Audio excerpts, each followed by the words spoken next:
بسم اللہ الرحمن الرحیم۔ روایت میں ہے کہ یمن میں ایک قبیلہ آباد تھا جس کا سردار حاتم طائی تھا۔ اب حاتم طائی کی سخاوت سے دنیا کا ایسا کون سا آدمی ہے جو ناواقف ہو۔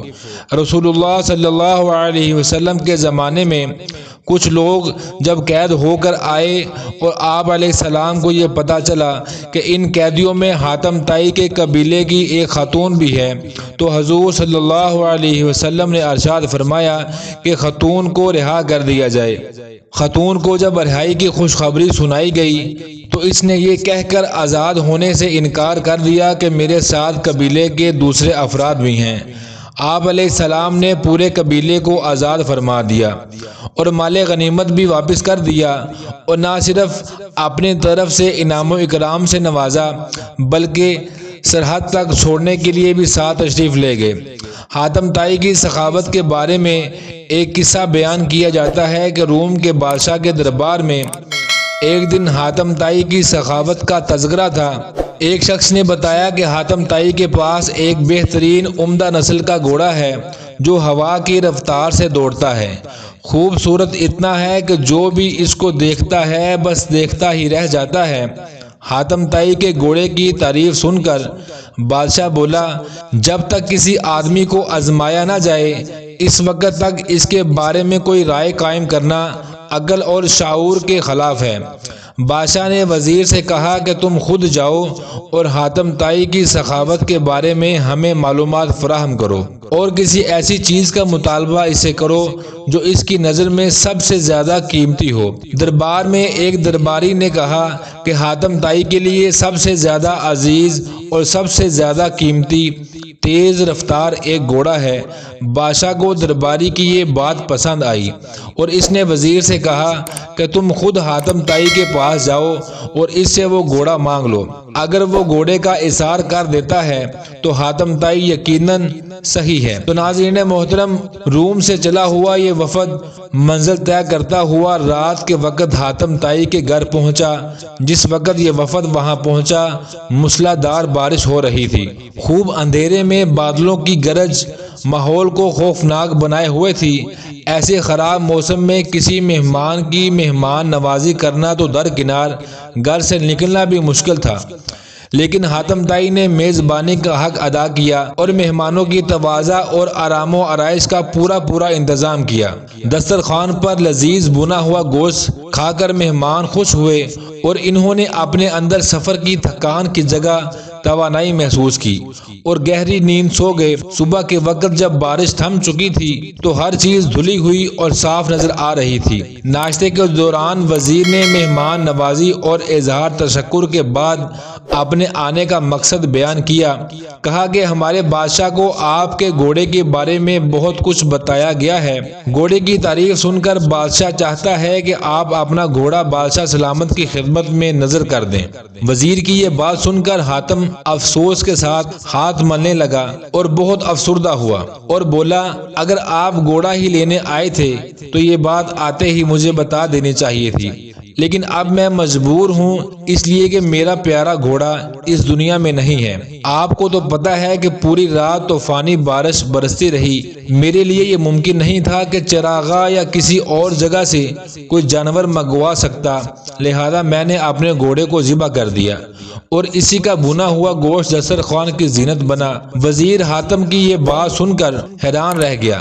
بادشاہ سلامت کو یہ سارا واقعہ جا کر سنایا تو اس نے بھی حاتم طائی کی سخاوت کی بڑی تعریف کی۔ قبیلہ کے سردار حاتم طائی کے بارے میں یوں رقم کرتے ہیں کہ ایک بادشاہ نے حاتم طائی کی اتنی شہرت سنی کہ بادشاہ نے محسوس کیا کہ اس کی شہرت، اس کا نام اور اس کی عزت حاتم طائی سے کم ہے۔ بادشاہ کا دل بغض اور حسد سے بھر گیا۔ اس کے دل میں یہ وسوسہ آ گیا کہ جب تک حاتم طائی زندہ ہے مجھے حاتم سے زیادہ عزت و شہرت نہیں مل سکتی۔ شیطانی ذہن کو استعمال کرتے ہوئے اس نے ایک چلاک، فساد پسند اور لالچی شخص کو اس بات پر مأمور کیا کہ حاتم طائی کو قتل کر کے اس کا سر اٹھا کر لائے۔ یہ دہشت گرد اور قاتل شخص اپنے ترکش کو تیروں سے بھر کے اور تیز دھار تلوار کو میان میں رکھ کے حاتم طائی کے ملک کی طرف روانہ ہو گیا۔ جب وہ حاتم طائی کے علاقے میں پہنچا تو اس کی ملاقات ایک خوش گفتار، خوش مزاج اور بڑے ہی پرسکون شخص سے ہوئی۔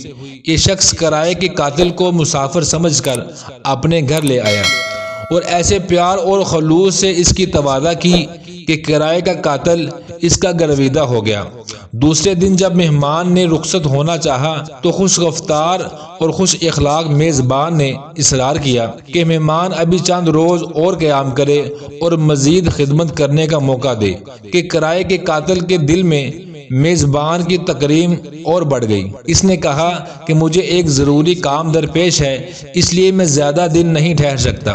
میزبان نے کہا کہ آپ وہ کام مجھے بتا دیں، شاید آپ کا کام میں کر سکوں۔ تو قاتل نے رازداری سے کہا، بادشاہ نے مجھے حاتم کو قتل کرنے کا حکم دیا ہے، اس کے سر پر بڑا انعام مقرر کر دیا گیا ہے، اگر آپ حاتم طائی کو جانتے ہیں تو مجھے اس کا پتہ بتا دیں۔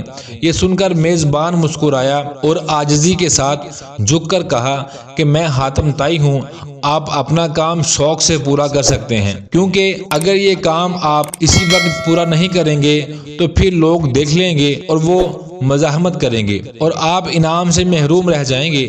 حاتم کی یہ بات سن کر کرائے کا قاتل اپنے میزبان کے پیروں میں گر گیا۔ اس نے اپنی تلوار اور تیروں سے بھرا ہوا ترکش پھینک دیا اور کہا، ایسے معزز سردار کے جسم پر پھول مارنا بھی گناہ عظیم ہے۔ سخاوت کے بارے میں ایک مجلس میں کسی بزرگ نے فرمایا کہ ایک شخص حضور صلی اللہ علیہ وسلم کی خدمت میں حاضر ہوا اور اس نے عرض کیا کہ یا رسول اللہ صلی اللہ علیہ وسلم، مجھے شہد چاہیے۔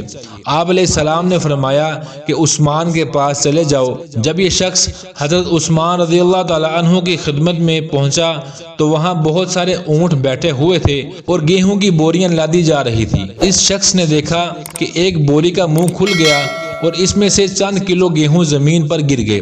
حضرت عثمان رضی اللہ تعالی عنہ نے جب یہ دیکھا تو انہوں نے اپنے ملازم کو ڈانٹا ڈپٹا کہ یہ گیہوں زمین پر کیوں گرائے ہیں۔ آنے والے شخص نے یہ دیکھ کر واپسی کا فیصلہ کیا اور پھر آپ علیہ السلام کی خدمت میں حاضر ہوئے اور فرمایا کہ یا رسول اللہ، مجھے شہد چاہیے۔